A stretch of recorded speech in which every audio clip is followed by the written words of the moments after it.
Hey mamas, I'm Brooke Miller, registered dietitian, certified lactation counselor, and a mama who has helped hundreds of moms feel like themselves again after baby, boost their energy, mood, metabolism, and even milk supply. Inside of the Postpartum Shift podcast, you'll learn how to take care of your health so that you can show up best for the ones you care about most. Each week, we'll tackle topics like nutrition, exercise, breastfeeding, mental health, and so much more.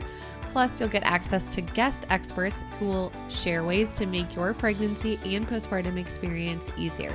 Whether you're approaching the postpartum period or you're right in the thick of it, you're in the right place. Let's dive into today's topic.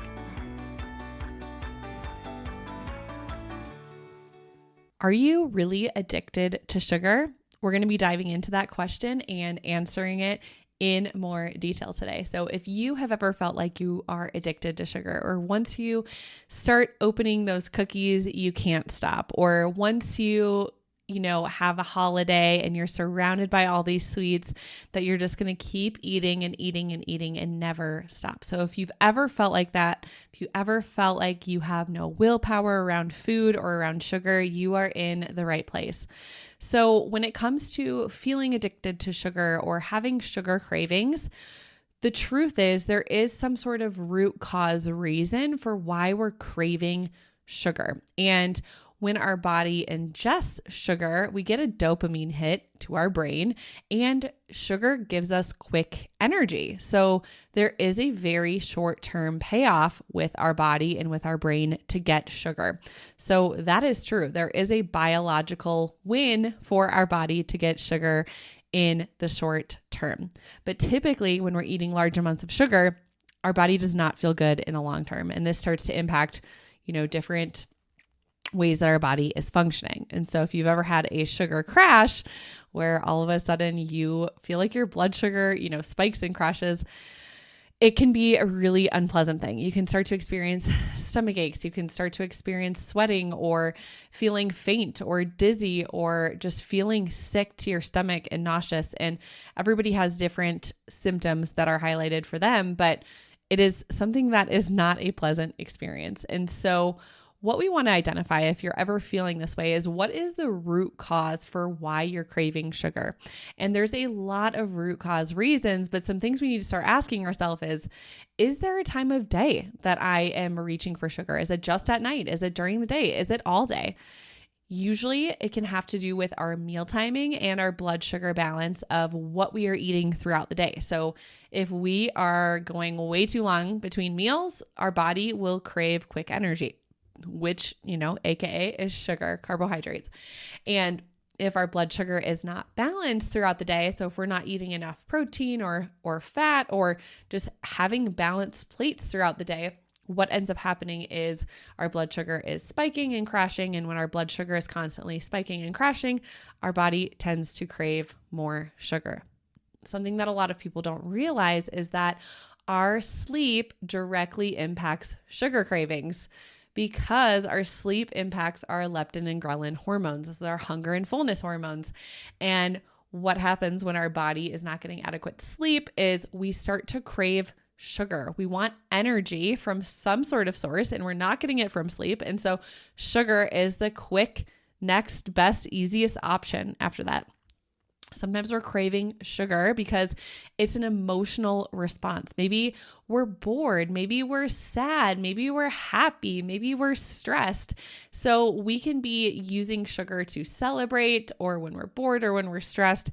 And so it's really important to identify, is there some sort of emotional response that I'm having to sugar? And so once you've identified the root cause of why you are craving sugar, and here's a spoiler alert, a lot of times it's a few of these things. It's not typically just one of these things. We need to actually put a plan in place and a strategy in place to handle it. And so, of course, each of these root cause reasons have a different strategy. So if it's due to lack of sleep, then we're going to focus our attention on sleep. If it's due to emotional eating and using food to cope with our emotions, then we want to look at other ways to cope. If it is our meal timing, then we have to change our meal times. And if it's our blood sugar balance, we have to start balancing our plate more effectively. And so It's not necessarily that you don't have willpower or that you're out of control or that you can't be trusted. But again, there is a biological response and a win that our body gets when we ingest sugar. And so if we're not having awareness with other root causes for why we are craving sugar, then we're probably going to go down the cycle where we're going to continue craving sugar.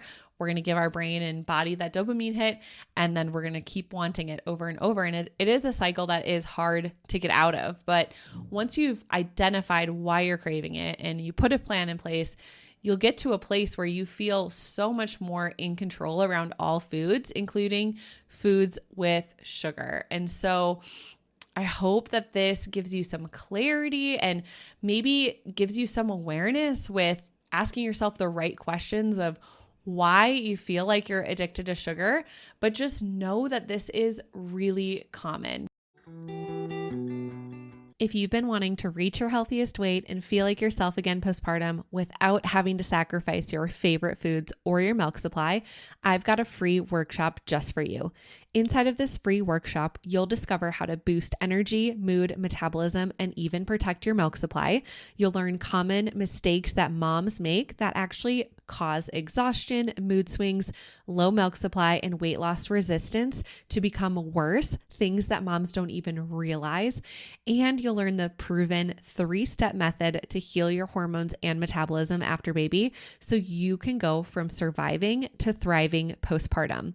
Plus, as a free gift, you'll get my postpartum snack guide when you come hang out with us. All you have to do is click the link in the show notes to save your seat today. Spots are limited. See you there. So I remember back in the day when I felt the most addicted to sugar, and it was because I was going on a low-calorie diet. I was telling myself that certain foods were off limits and that I was bad if I would eat it.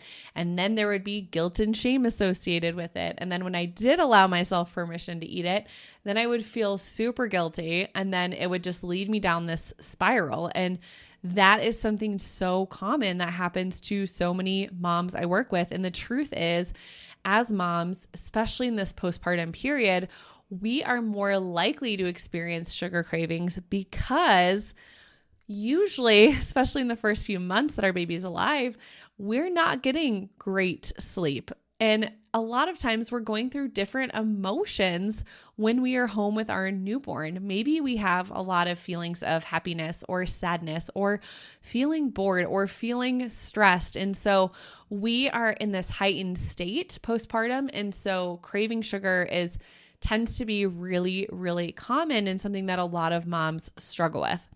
So again, you can get to a place where you do include some sugar in your diet in a way where when you eat it, you don't have a sugar crash, where you don't physically feel ill after eating it. And you can get to a place where you also don't have guilt and shame associated with eating sugar. So if you tell yourself something is off limits, it's going to make you want that food even more. So imagine that bad boy in high school. I don't know. I didn't date any bad boys in high school. I married my high school sweetheart. He was a good guy.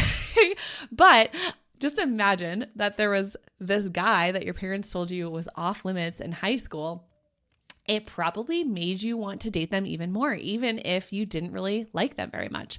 I want you to imagine that you're walking down a hallway and there's a sign that says wet paint. Are you the type of person who just walks past it, doesn't even think about it? Or are you the person that's like, oh, is it really wet? Should I touch it? I don't know. They're telling me not to touch the wall, but now I kind of want to touch the wall. And so when we're told that we can't have something or something's bad, most of us, it's a natural human response for us to want it even more. So there is also this, guilt and shame and emotional piece that a lot of people feel around sugar. And so a lot of times if we're feeling those feelings of guilt and shame, we actually need to also dive into those beliefs and dive into, where did I first hear this? Where did I learn this? Is it true? And sometimes some of this is true to an extent, but we've really made it so much bigger. Like I have worked with moms who've said like, if I let myself eat this one donut, this one day, this one time a year, I am going to gain 30 pounds overnight and everything's going to change. And so there are a lot of instances where we have to actually question our thoughts and beliefs and say, is that true? If I eat one donut one time a year, is it drastically going to change my body? Probably not, right?